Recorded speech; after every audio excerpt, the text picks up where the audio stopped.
Good morning বন্ধুরা, দীপঙ্কর দে math bank চ্যানেলে তোমাদের সকলকে স্বাগত জানাই। আজকে আমরা শিখব রেশনাল নাম্বার কি। তোমরা খুব সহজে রেশনাল নাম্বার বিষয়টি পেতে চাই।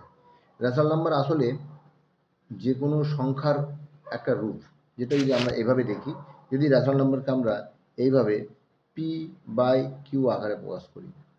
প্রথম জানতে হবে যে পি এবং কিউ, পি ও কিউ পরস্পর মৌলিক।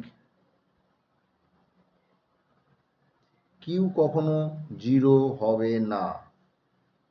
যে কোনো সংখ্যাকে যদি আমরা পি বাই কিউ আকারে সাজাতে পারি, তাহলে সেটি হয়ে যাবে একটি রেশনাল নাম্বার বা মূলদ সংখ্যা। যেমন দুইকে আমরা কি লিখতে পারি? 2/1, তো একটা মূলদ সংখ্যা। তারপর ধরে নেওয়া যাক আরও সংখ্যা আমরা ভাবতে পারি, যেমন হচ্ছে 3/5, 5/7,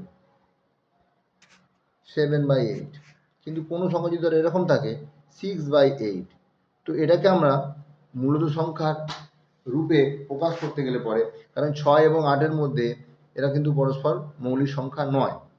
6কে 2 দিয়ে ভাগ যাবে, 8কেও 2 দিয়ে ভাগ যাবে।